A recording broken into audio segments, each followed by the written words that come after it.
ഓം എന്ന വാക്കിന്റെ ആദ്യ ഉത്ഭവം പുരാതന ഭാരതത്തിൽ നിന്നാണ്. ഇത് ഏറ്റവും പഴയ ഹിന്ദുമത ഗ്രന്ഥമായ വേദങ്ങളിൽ, പ്രത്യേകിച്ചും ഋഗ്വേദ, ഉപനിഷത്തുകൾ, മാണ്ഡൂക്യ ഉപനിഷത്ത് എന്നിവയിൽ ആദ്യമായി പരാമർശിക്കപ്പെട്ടതായി കാണുന്നു. ഉത്ഭവത്തിന്റെയും പ്രാധാന്യത്തിന്റെയും വിശദീകരണം 1. വേദങ്ങളിൽ ഋഗ്വേദം, സമവേദം തുടങ്ങിയവയിൽ ഓം പ്രണവമന്ത്രമായി ഉപയോഗിച്ചിരിക്കുന്നു. ഇത് സൃഷ്ടിയുടെ പ്രാരംഭ ശബ്ദമെന്ന നിലയിൽ കാണപ്പെടുന്നു. ഓം എന്ന ശബ്ദത്തെ ബ്രഹ്മാണ്ഡത്തിൽ മുഴങ്ങുന്ന ആദ്യ ശബ്ദമായും എല്ലാ ശക്തികളുടെയും സ്രോതസ്സായും കാണുന്നു. 2. ഉപനിഷത്തുകൾ ഓംനെ പ്രണവം, ദൈവിക ശബ്ദം എന്നും പരമസത്യം എന്നും വിശേഷിപ്പിക്കുന്നു. മാണ്ഡൂക്യ ഉപനിഷത്തിൽ ഓം സമയം, സ്ഥലം, ശബ്ദം എന്നിവയെ അതീതമായ ഒരു വിശുദ്ധ പ്രതീകമായി വ്യാഖ്യാനിക്കുന്നു. 3. ദേവനാഗരി ലിപി ഓംയുടെ ശബ്ദം സംസ്കൃത ഭാഷയിലുള്ള ദേവനാഗരി ലിപിയിൽ എഴുതപ്പെട്ട ആദ്യ ആത്മീയ മന്ത്രമായി കണക്കാക്കപ്പെടുന്നു. 4. ആദ്യ കാരണം ഓം ഹിന്ദു സൃഷ്ടിശാസ്ത്രം പറയുന്ന ബ്രഹ്മ, ശക്തിയുടെ പരമ ആകാരം തന്നെയാണ്. ബ്രഹ്മൻ ലോക സൃഷ്ടിക്കായി ഓം ഉച്ചരിച്ചതിന് ശേഷം ബ്രഹ്മാണ്ഡം രൂപപ്പെട്ടുവെന്നത് വൈദിക സൃഷ്ടിവാദത്തിലെ ഒരു പ്രധാന സങ്കല്പമാണ്.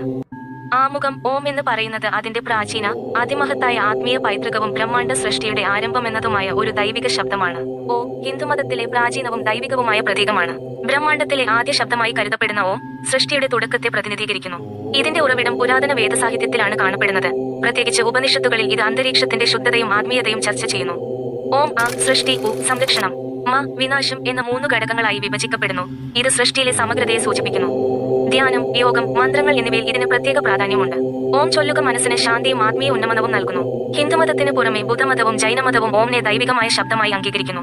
ഓമിയുടെ ചരിത്രപരമായ പ്രാധാന്യം ഇതിലും ദൈർഘ്യമേറിയതാണ്. വേദങ്ങളിൽ ഓം മഹത്തായ ത്രൈലോകിക പ്രതീകമായി വ്യക്തമാക്കപ്പെട്ടിട്ടുണ്ട്. ഇത് ബഹമാവ്, വിഷ്ണു, ശിവൻ എന്നീ ത്രിമൂർത്തികളെ പ്രതിനിധീകരിക്കുന്നതോടെ ത്രിതത്വത്തിൽ ആഴത്തിലുള്ള ബന്ധം പുലർത്തുന്നു.